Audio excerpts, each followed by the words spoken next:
जो लोग नोट करें तब तक नोट करिए, जिनका छोटा हुआ थोड़ा सा बैकअप दे देते हैं ताकि अभी जो करेंगे वो समझ में आ जाए आपको। सर हम लोग अभी करने वाले हैं एप्लीकेशन ऑफ गॉस थ्योरम। बस इतना समझ लीजिए कि गॉस थ्योरम का स्टेटमेंट क्या है और इसका काम क्या है। देखो, जैसे मान लीजिए कोई चार्ज है, ठीक है, अब इस चार्ज को इनक्लोज करिए, आप चार्ज को कवर अप करिए हर तरफ से, मतलब इसका एक आपको कवर बनाना है, ठीक है। कवर आप किसी भी शेप का बना सकते हैं, cube, cuboid, sphere, cylindrical, conical, जैसा मन करे वैसा इसको कपड़ा पहना दीजिए, ठीक है। बस फटा नहीं होना चाहिए, आजकल जो चला है, मतलब क्लोज होना चाहिए कंप्लीट, कहीं भी छोटा सा भी होल ना हो, कहीं भी छोटा सा स्क्रैच वगैरह ना हो। बोलोगे सर नया मॉडल का कपड़ा है, नहीं चलेगा। आई बात समझ में? एकदम क्लोज सरफेस होना चाहिए, कहीं भी कोई भी लीकेज नहीं होना चाहिए। क्लियर है? हाँ, किस तरह का कपड़ा होगा doesn't matter, kurta pyjama, jeans pant shirt, जैसा मन करे वैसा पहनाओ, मतलब शेप कुछ भी हो सकता है। हमने मान लीजिए इसको स्फीयर से क्लोज कर दिया, कोई दिक्कत? अब फ्लक्स आपने पढ़ा था, फ्लक्स क्या होता है? Number of field lines passing पर यूनिट एरिया।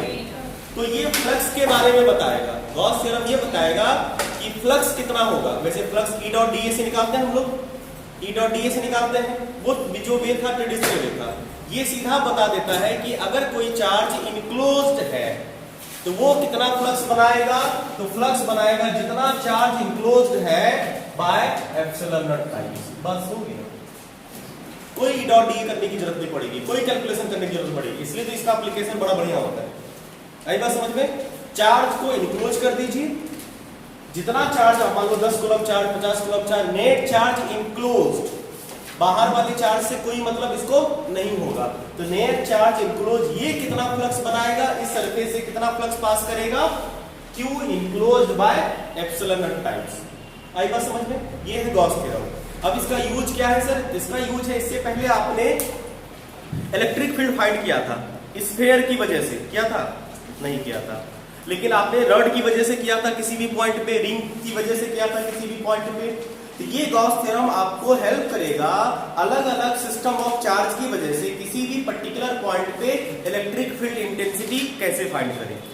इसका ये बढ़िया वे है, गॉस थ्योरम की मदद से आप किसी भी पर्टिकुलर पॉइंट पे किसी भी सिस्टम ऑफ चार्ज की वजह से, मान लीजिए एक स्फीयर है जिसपे चार्ज बटा है, मान लीजिए एक सिलेंडर है, या एक मान लीजिए रड है जिसपे चार्ज डिस्ट्रीब्यूटेड है, इसकी वजह से किसी भी डिस्टेंस पे अगर आपको इलेक्ट्रिक फील्ड इंटेंसिटी फाइंड करनी है तो एक ट्रेडिशनल तरीका था पीछे जो हम लोगों ने सीखा था, एक गॉस थ्योरम की मदद से। और एग्जाम में जो इलेक्ट्रिक फील्ड इंटेंसिटी आपको फाइंड करने को आएगा वो आप गॉस थ्योरम की मदद से करिएगा, वो कहेगा नहीं आपको, या हो सकता है कहे भी दे, क्योंकि गॉस थ्योरम की मदद से इलेक्ट्रिक फील्ड इंटेंसिटी किसी भी सिस्टम ऑफ चार्ज का फाइंड करना आसान होता है। क्लियर?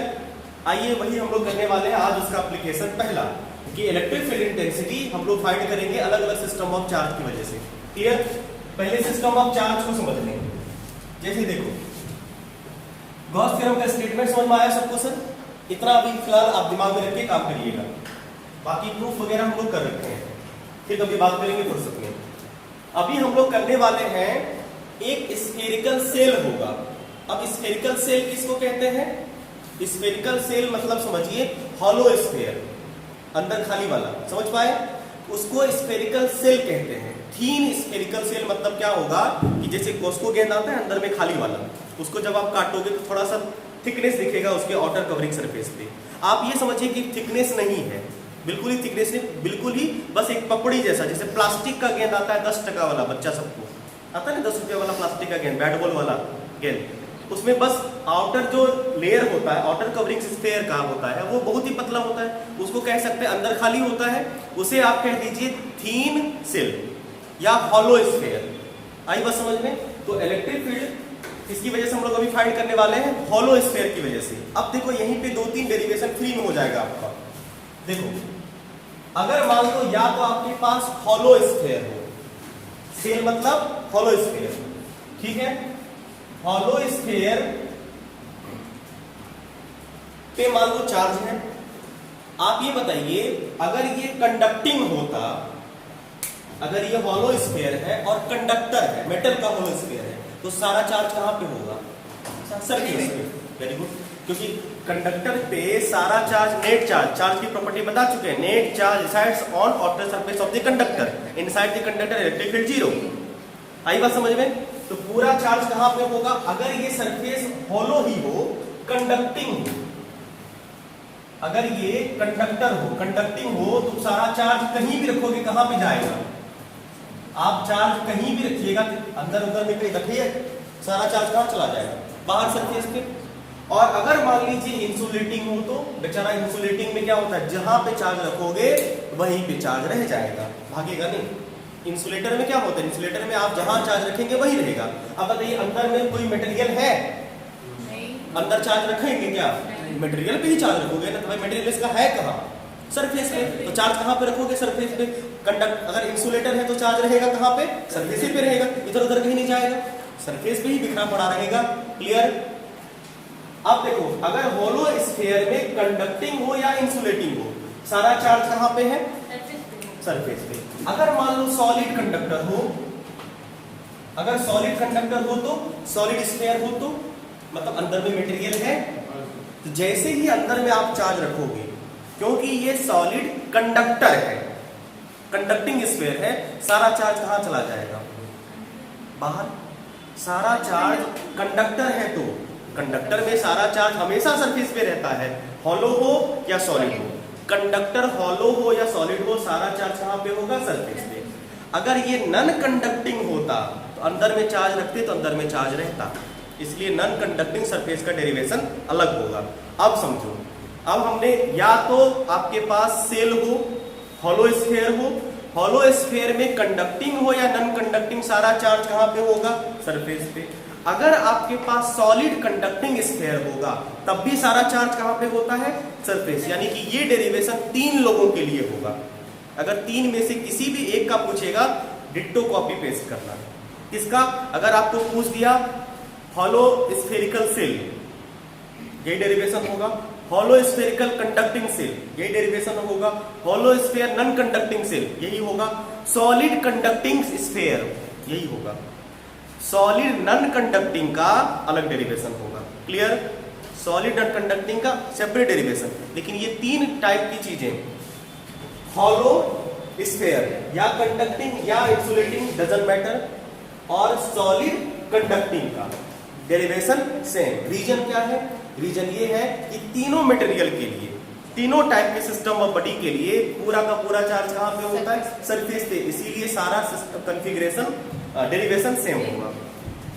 आई बात समझ में? तीनों का डेरिवेशन सेम क्यों होगा? क्योंकि सारा चार्ज कहां पे है? तीनों के लिए सरफेस पे। क्लियर? अब डेरिवेशन शुरू करें। आइए, तो आप बताइए, जब चार्ज सरफेस पे बटा हो तो कौन सा डिस्ट्रीब्यूशन लगाओगे? Volume charge distribution, linear charge distribution या surface charge distribution? Charge surface पे है तो surface charge distribution. Surface charge distribution क्या होता है? Charge per unit area. Volume charge distribution, charge per unit volume. Linear charge density, charge per unit length होता है। यहाँ पे क्या लगने वाला है? Surface charge distribution, surface charge density, जिसको कहते हैं सिग्मा। सिग्मा बराबर क्या हो जाएगा? कहीं अगर आवश्यकता पड़ेगी तो सिग्मा इक्वल टू होता है Q by A, charge per unit area, surface area, जिस एरिया पे चार्ज डिस्ट्रीब्यूटेड है। क्लियर? हम लोगों ने ये माना कि हमारे पास एक स्फीयर है, हॉलो, कंडक्टिंग या नॉन कंडक्टिंग या कंडक्टिंग स्फीयर है, तो सब पे चार्ज हमेशा सरफेस पे होगा ना। कौन सा स्फीयर? जिसका रेडियस r है, तो उस पे अगर चार्ज है तो कहां पे होगा? इसके आउटर सबरी सरफेस पे। कितना चार्ज है? तो चार्ज डेंसिटी बता दी कितना है? सिग्मा ऑफ रेडियस r का हमारे पास स्फीयर अवेलेबल है। अब हमें इसकी वजह से फील्ड निकालनी है, तो कहां निकाल सकते हैं? या तो इसके बाहर में, या तो इसके सरफेस पे, या तो सरफेस के अंदर। 3 पोजीशन के अलावा और भी कोई पोजीशन होगा? बोलोगे सर इन्फिनिटी और सेंटर। सेंटर भी तो अंदर में है, इन्फिनिटी भी तो आउट में है ना। तो 3 ही पॉसिबल पोजीशन बनेंगे। कहां कहां? एक आउटसाइड, एक सरफेस और एक इनसाइड। क्लियर है? अब ये तीनों केस का डेरिवेशन बारीकी से करेंगे, कोई इधर उधर मत देखोगे, बोर्ड पे देखना सीधा। चलिए, हम लोगों ने पहला केस लिया कि जब ये इच्छाधारी आर, जिस आर पे आप निकालना चाहते हैं, नहीं, वो ग्रेटर देन होगा। अब ग्रेटर देन होगा तब ना और दी स्क्वायर होगा। ग्रेटर देन, ये जो आर है डिजेरेबल आर, ये जब रेडियस ऑफ स्फीयर से बड़ा होगा तब ना आप आउटसाइड पहुंचोगे। क्लियर है? मतलब ये हुआ कि हमारा पॉइंट ऑफ ऑब्जर्वेशन क्या है, स्फीयर के बाहर है। इसका ये ना मतलब हुआ if r small r is greater than capital R means point of observation is outside the sphere. Clear? तो अब तरीका ये है गॉस थ्योरम की मदद से करनी है। तो गॉस थ्योरम ये कहता है कि आपके पास जो चार्ज है, जिस चार्ज की वजह से आप फ्लक्स निकालना चाहते हैं, उस चार्ज को कपड़ा पहना दो, उसको कवर अप कर लो। और हमने ये सीखा है कि अगर पॉइंट चार्ज होगा तो स्फेरिकल गॉसियन सरफेस बनाइए, कन्वीनियंट होता है। या आप ऐसा Gaussian surface, condition for Gaussian surface देख लीजिएगा, आप ऐसा गॉसियन सरफेस बनाइए कि सिमेट्री वगैरह लगे अच्छे से, या तो थीटा फिक्स आए या तो थीटा बदले ही नहीं। अब हमारे पास तुम ही बताओ यहाँ पे कैसा गॉसियन सरफेस ड्रॉ करोगे? सिलेंड्रिकल भी कर सकते हो, क्यूबॉइडल भी कर सकते हो। स्फीयर है, स्फीयर को कपड़ा पहनाना है, ये समझ लो। कैसा कपड़ा सुंदर होगा? सबसे कन्वीनियंट बोलोगे सर सिलेंड्रिकल कपड़ा पहना देंगे। भाई पहना तो दोगे, अच्छा लगेगा? बकलोल ढकलोल लगेगा, उसको ढकलोल ही कहते, बकलोल लगेगा। स्फीयर को अगर पूरा फिटिंग कपड़ा पहनाना हो तो कौन सा पहनाओगे? स्फेरिकल ही। हो गया। आप पहनाने का तो लूज कपड़ा भी फ्लूर पैंट पहना सकते हो, नहीं एकदम बड़ा बड़ा सा पुराने जमाने में बेल बटन वाला आता है, देखें बेल बटन पैंट समझते हैं आपको? फुल पैंट आता है बेल बटन का। तुम लोग पहना कभी पैंट सिलवाया हुआ? पैंट सिलवा के बेल बटन आता था, या बटन ऐसे करके, सबसे बेस्ट होता था पुराने जमाने में स्टाइल। मतलब बेल बटन क्या होगा कि पूरा एकदम से नैरो होगा और इंड पे जाके फैला हुआ, नीचे जाके फैला हुआ। बिल्कुल देखना पुराने जमाने में जो हीरो सब होगा उसका जो पैंट होगा ना उस तरह का फैला हुआ, उसको बेल बटन पैंट कहते। पहली बार हम अपने अपनी जिंदगी में जो पैंट सिलवाया था वही बेल बटन पैंट, पहली बार सिलवाया था जिंदगी में, उसके बाद दोबारा नहीं। आइए हाँ सर, तो कैसा है? तो अगर आपको गॉस थ्योरम लगाना है तो आपको एक गॉसियन सरफेस बनाना पड़ेगा। ऐसा गॉसियन सरफेस बनाइए ताकि जिस चार्ज की वजह से आप फ्लक्स निकालना चाहते हैं वो सारा चार्ज ढका चला जाए। आई बात समझ में? तो बताइए, आप ई चार्ज को छोड़ के गॉसियन सरफेस नहीं बना सकते, तो पूरा गॉसियन सरफेस बनाइए। और ऐसा जब गॉसियन सरफेस स्फेरिकल बना ही रहे हैं तो कंसेंट्रिक बना लीजिए, और भी सुंदर हो जाएगा। तो कंसेंट्रिक गॉसियन सरफेस हमने कंस्ट्रक्ट किया। अब यहाँ पे बताइए गॉसियन सरफेस बाहर में कंस्ट्रक्ट करोगे कि अंदर में? बाहर में, क्योंकि पॉइंट ऑफ ऑब्जर्वेशन बाहर है। जहां भी आपको जिस पॉइंट पे फील्ड निकाला, देखो यहाँ पे 2-3 कंफ्यूजन है, मतलब कंफ्यूजन नहीं, यहाँ पे 2-3 चीजों को हम लोग इग्नोर करते हैं जिस वजह से सवाल गलत होता है। आपको जिस पॉइंट पे फील्ड निकालना है उसी पॉइंट के रिगार्डिंग गॉसियन सरफेस बनाइएगा। पहली बात आई बात समझ में? जिस पॉइंट पे इलेक्ट्रिक फील्ड निकालना हो सिस्टम ऑफ चार्ज की वजह से, उस पॉइंट को लेके ही गॉसियन सरफेस बनाइएगा। हमको कहां निकालना था? हमको R पे निकालना था। ये डिस्टेंस क्या है? स्मॉल r है। हमको R पे निकालना था, तो हमने क्या किया? R डिस्टेंस का, R रेडियस का गॉसियन सरफेस बना लिया। जहां भी जिस डिस्टेंस के, मान लीजिए 10 सेंटीमीटर पे आपको फील्ड निकालना है तो 10 सेंटीमीटर रेडियस का गॉसियन सरफेस बना लीजिए। क्लियर है? समझ पाए गॉसियन सरफेस कंस्ट्रक्ट करने के लिए क्या करना होगा? कर लिए? चलिए सेलेक्ट असल। अब दूसरी बात, पहली बात ध्यान में क्या रखना है आपको? पहली बात ध्यान में रखना है कि जिस पॉइंट पे फील्ड निकालना है उतने ही डिस्टेंस, उतने ही रेडियस का गॉसियन सरफेस बनाना है। अब सरफेस एलिमेंट हम लोग कभी कभी ना यहां पे ले लेते हैं, इस बॉडी के सरफेस पे नहीं लेना है। सरफेस एलिमेंट कहां पे लेना है? गॉसियन सरफेस पर। जो एरिया लोगे गॉसियन सरफेस का सरफेस एरिया लिया जाएगा, आपके स्फीयर का सरफेस एरिया से कोई मतलब नहीं होगा। आई बात समझ में? सरफेस एरिया के लिए तो कौन सा लेंगे हम लोग? एरिया एलिमेंट कहां पे सिलेक्ट करेंगे? गॉसियन सरफेस पे। ये रहा आपका जो डॉटेड वाला स्फीयर दिख रहा है, ये हमारा गॉसियन सरफेस है। और यहीं पे देखो छोटा सा हमने क्या किया? डीए सिलेक्ट किया है। क्लियर है? अब इस छोटे से डीए से कितना फ्लक्स पास करेगा ये निकाल लेते हैं। क्लियर है?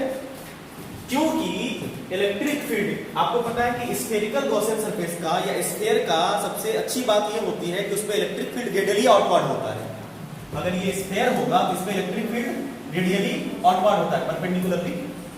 तो ये खूबसूरत बात होती है। तो बताइए इस पॉइंट पे इलेक्ट्रिक फील्ड का डायरेक्शन क्या होगा? इस तरफ। और इस सरफेस एलिमेंट के लिए एरिया वेक्टर का डायरेक्शन भी इधर ही होगा, तो दोनों के बीच का एंगल 0 डिग्री।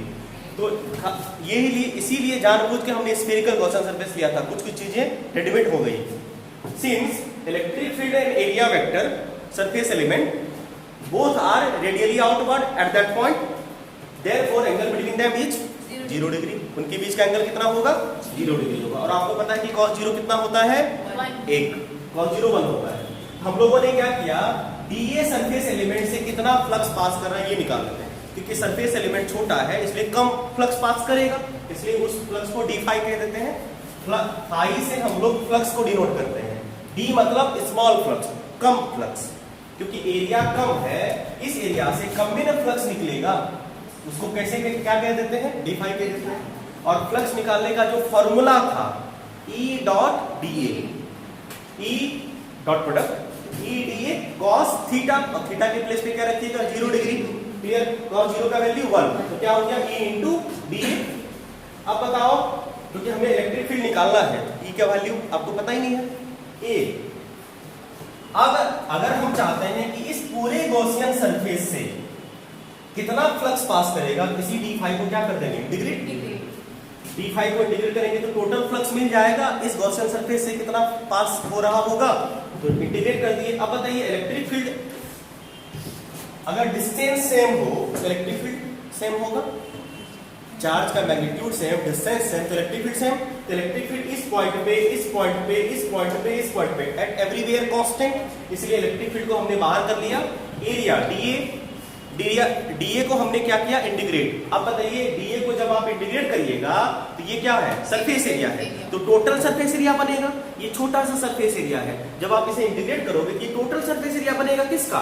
स्फेयर का, स्फेरिकल गॉसियन सरफेस का। यहाँ पे एक गलती ये होती है कि आप एरिया किसका लिख देते हो? सरफेस एरिया इस स्फेयर का, पाई आर कैपिटल आर स्क्वायर। ध्यान रखिएगा, जब यहाँ पे ये डीए इंटीग्रेट कराएगा तो ये डीए कहाँ पे लिया था आपने? गॉसियन सरफेस में ना, तो गॉसियन सरफेस का सरफेस एरिया लिखोगे ना, तो गॉसियन सरफेस का सरफेस एरिया, स्फेयर का सरफेस एरिया होता है 4 पाई आर स्क्वायर। तो आर किसका? गॉसियन सरफेस वाले स्फेयर का रेडियस, स्मॉल आर। ध्यान रखेंगे, पक्का?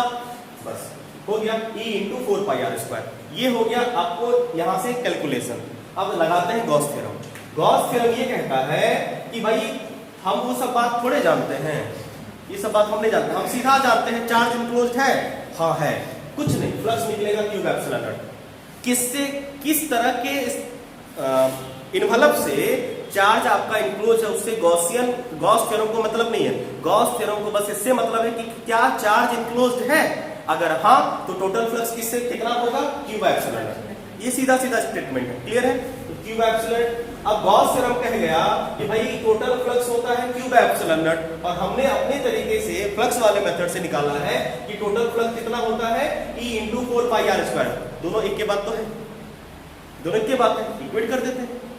गॉस थ्योरम और हमने जो किया है दोनों को इक्वेट कर दे, दोनों एक ही बात है ना, दोनों टोटल फ्लक्स के बारे में ही बता रहा है, इक्वेट कर देते फ्रॉम 1 एंड 2। इलेक्ट्रिक फील्ड वाले तरीके से जो गॉस थ्योरम फ्लक्स आया है और गॉस थ्योरम जो फ्लक्स कह गया है, इक्वेट कर देते हैं। देखो Q इनक्लोज्ड कितना है, इस पे टोटल चार्ज कितना माना है हमने? Q। क्या सारा चार्ज इनक्लोज्ड है? यस। तो टोटल चार्ज इनक्लोज्ड है, तो टोटल चार्ज हमने माना था Q, इसलिए हमने यहाँ पे Q रखा, और ये एप्सिलॉन नॉट यहीं पे एज इट इज रह गया, और यहाँ पे 4 पाई स्मॉल आर स्क्वायर नीचे आ गया। देख लो एक बार अच्छे से, कंफ्यूजन है तो बताओ, एक बार फिर से बता देते हैं क्या करना है। आपको स्फेयर की वजह से फील्ड निकालनी है किसी भी पॉइंट आउटसाइड पे, तो जिस पॉइंट पे आपको फील्ड निकालना उस पॉइंट पे आप एक spherical concentric Gaussian surface construct कर लीजिए, उस पे एक सरफेस एलिमेंट ले लीजिए, इलेक्ट्रिक फील्ड और सरफेस एलिमेंट के बीच का एंगल पता कर लीजिए, यहाँ पे 0 है, और इलेक्ट्रिक फ्लक्स का जो बेसिक फॉर्मूला है E डॉट डी ए लगा दीजिए। E डॉट डी ए लगा दिया हमने। अब यहाँ पे क्या होगा कि जो कि सरफेस एलिमेंट का total integration, total surface area चाहिए जो आपको पता होना चाहिए। जैसे अगर आप यहाँ पे क्यूबिकल लेते तो क्यूब का टोटल सरफेस एरिया लिखते, और यहाँ पे हमने स्फेयर लिया है, इसलिए स्फेयर का टोटल सरफेस एरिया लिया है। स्फेरिकल गॉसियन सरफेस है जिसका रेडियस स्मॉल r है, 4 पाई r स्क्वायर होता है, और गॉस थ्योरम कहता है कि टोटल फ्लक्स होता है Q enclosed by epsilon not. दोनों एक ही बात है, इक्वेट कर देते हैं। यहाँ से आपका आ गया इलेक्ट्रिक फील्ड का formula Q by 4 pi epsilon naught r square. इसे आप चाहे तो ये भी कह सकते हैं देखो आपको पता है नहीं 1/4 पाई एप्सिलॉन को के कहते हैं। अगर आपको ये पता होगा तो आप ये लिख सकते हैं k q by r square, इसे भी आप ये लिख सकते हैं k q by r square. Sphere का मतलब हो गया गोला, गोल, कंप्लीट गोला, हिंदी में उसको गोला कहते हैं, ठीक है, पूरा गोल, गेंद, क्लियर है। तो के क्यू बाय आर स्क्वायर समझ पाए? क्या ये जाना पहचाना फॉर्मूला नहीं है? Electric field due two point charge, sphere की वजह से इलेक्ट्रिक फील्ड का डेरिवेशन करवाया आपको, करवाया है। के क्यू बाय आर स्क्वायर आया था आउटसाइड, नहीं करवाया है। एक स्फीयर आउटसाइड में वो पॉइंट की चार्ज की तरह बिहेव करता है, करवाया है ना। स्फीयर की वजह से अगर आप आउटसाइड में इलेक्ट्रिक फील्ड इंटेंसिटी फाइंड करोगे ना तो sphere behaves as a point charge, ये भी लिखाए थे हम आपको। आई बात समझ में? देखो क्या वही फॉर्मूला है आउटसाइड वाला के क्यू बाय आर स्क्वायर। अब उसका डेरिवेशन आप देखिए, अगर आपने किया है तो करवाया हमने, उसका डेरिवेशन देखो और इसका डेरिवेशन देखो, आसान कौन सा है? उसका वाला इसका वाला। इसीलिए गॉस थ्योरम की मदद से आप फील्ड फाइंड करेंगे। अब एक बार समझ में, हमने जो ट्रेडिशनल तरीका था स्फीयर की वजह से आउटसाइड पॉइंट पे फील्ड फाइंड करने का, वो करवाया आपको, लेकिन गॉस थ्योरम की मदद से भी करवाया। अब आप देख लीजिए आपको कौन सा आसान लगा। ये वाला आसान है तो इसी एग्जाम में करिएगा, अगर आपको वही वाला आसान लगा तो वही करके लिखिए। लेकिन हाँ, अगर एग्जाम में आया कि यूजिंग गॉस थ्योरम, तब तो यही करना पड़ेगा। क्लियर? क्लियर है यहाँ तक? अब इससे रिलेटेड कुछ और बातें कर लेते हैं। ये तो हुआ आपका आउटसाइड, आउटसाइड। अब सरफेस पे कर ले, मिटा इसे, मिटा दे। देख केस दूसरा,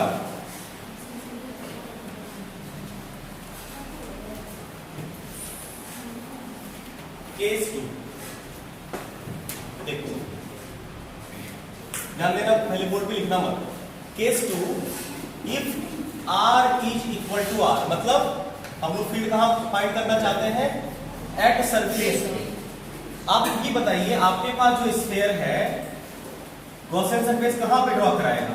सरफेस ही वाला ड्रॉ कराएगा, समझे बात को? तो सरफेस, गॉसियन सरफेस का जो रेडियस होगा वो स्मॉल r कैपिटल R के बराबर हो गया।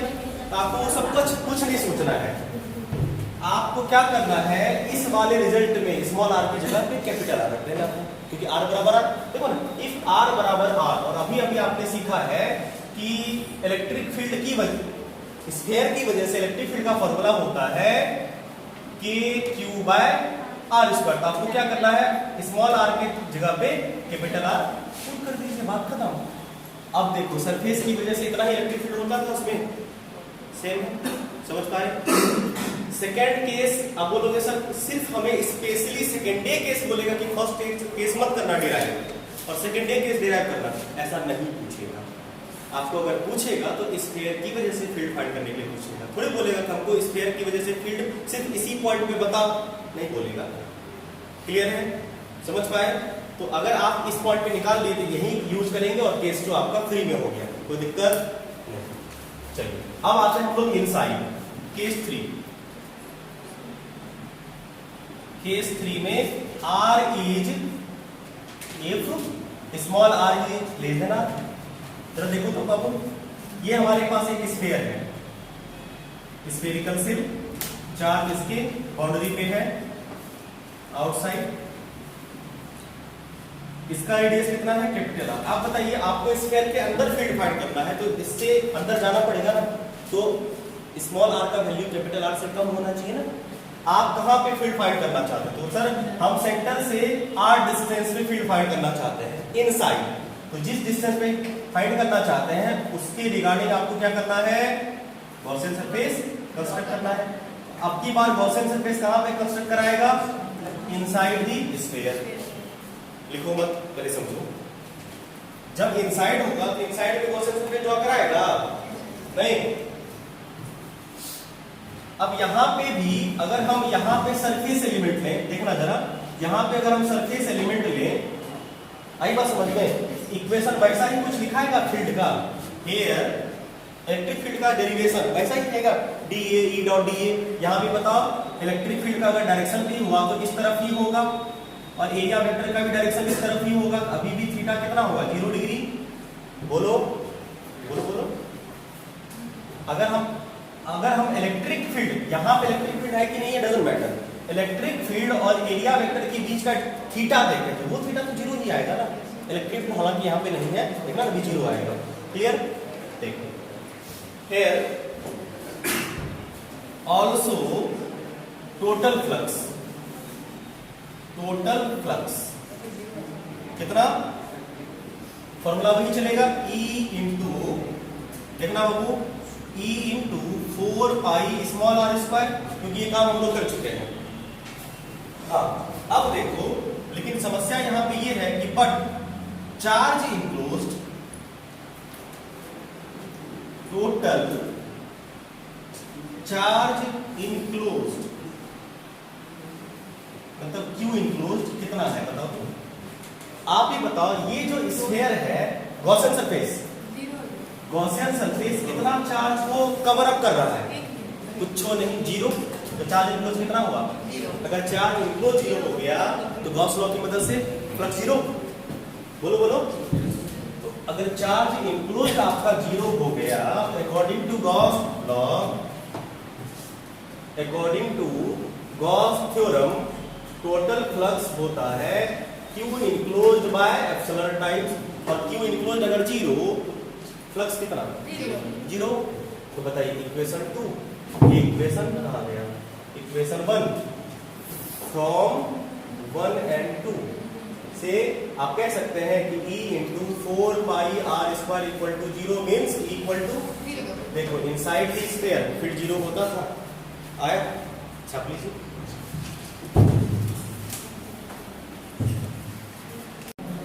अब देखो कुछ इंपॉर्टेंट बातें कर लेते हैं। अभी अभी हमने क्या सीखा है, तो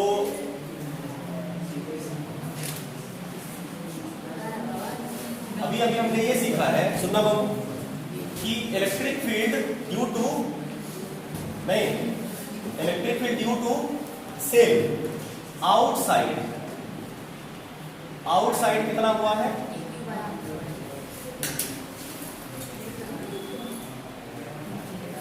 आउटसाइड अभी अभी सीखा हमने के क्यू बाय आर स्क्वायर।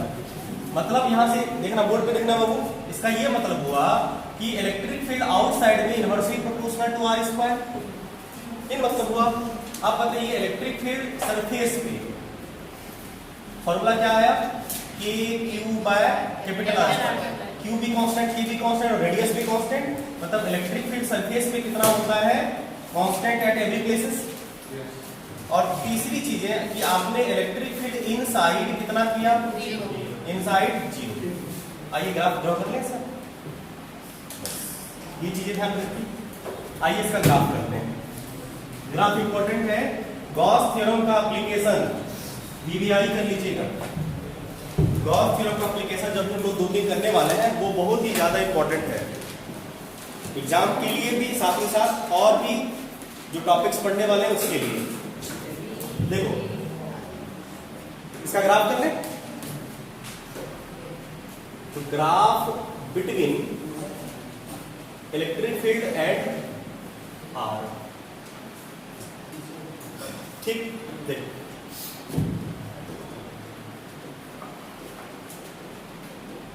ये मान लीजिए हमारे पास एक चार्ज स्फीयर था, ये सेंटर है। ये आपको बस इसकी जरूरत नहीं है, आपको समझाने के लिए आप मुझे ये बताइए, इस ये वाला पोजीशन क्या कहलाएगा? सेंटर। अच्छा एक बात बताओ, इलेक्ट्रिक फील्ड एट सेंटर पे कितना हो जाएगा? सेंटर पे स्मॉल आर का वैल्यू सेंटर पे, ऐसे भी सेंटर इनसाइड ही तो है, क्या होगा? जीरो। क्यों? क्योंकि आर का वैल्यू जीरो। इन्फिनिटी पे बताओगे कोई क्या? इन्फिनिटी पे भी जीरो होता था, बहुत दूर। इलेक्ट्रिक फील्ड का कोई इफेक्ट थोड़े होगा। इन्फिनिटी पे क्या हो जाएगा? जीरो, क्योंकि r tends to, sorry, small r tends to